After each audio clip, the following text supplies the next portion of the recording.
তিনটা বয়ফ্রেন্ড লইয়া পড়ছি আমি বান্দে বড়ডারে আদর করলে মাইরা ডায়ে কান্দে এখন আমার করবি বিয়া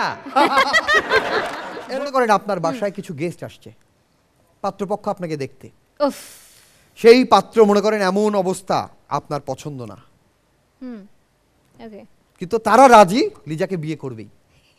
এইবার তাদেরকে তাড়াতে লিজা কি গান গাইবে?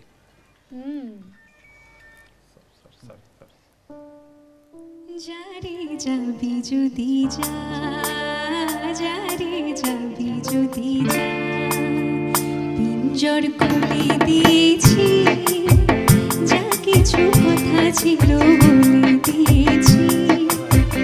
যারে যাবি যদি যা, যারে যাবি যদি যা। এত সুন্দর কণ্ঠে গান গিয়ে কাউকে তাড়ানো যাবে? তাড়ানো যাবে না, আরো রাজি হবে। ও তখন দাঁড়ায় থাকবে না, এরপরে ফ্লোরে গিয়ে বসবে যে আজকে আমার বিয়ে করে দিতেছি।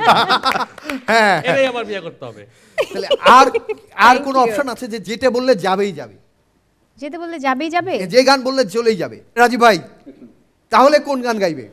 এই গান শুনলে তো ওরা আরো মানে চাইবে যে না এটাই আমার বিয়ে করতে হবে। গানটা গাইতে হবে এরকম, কোনটা? ওই যে তিনটা বয়ফ্রেন্ড লইয়া পড়ছি আমি ফান্দে বড়ডারে আদর করলে মাইরা ডায়ে কান্দে তিনটা বয়ফ্রেন্ড লইয়া পড়ছি আমি ফান্দে বড়ডারে আদর করলে মাইরা ডায়ে কান্দে এখন আমার করবি বিয়া? এরকম করলে রাজি হবে না। আচ্ছা ওকে, হ্যাঁ, এটা আমি শিখে নিলাম, এরপর থেকে এরকম কিছু করতে হবে।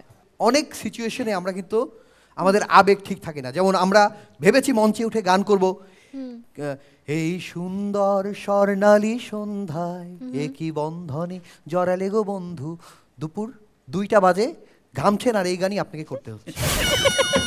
একবার এক অনুষ্ঠানে গিয়েছি, আমি উপস্থাপক ছিলাম, হ্যাঁ। তো একজন কণ্ঠশিল্পী মঞ্চে উঠলেন এবং বললেন, প্রিয় দর্শক, আজকে আমি আমার পছন্দের একটি গান দিয়ে শুরু করছি।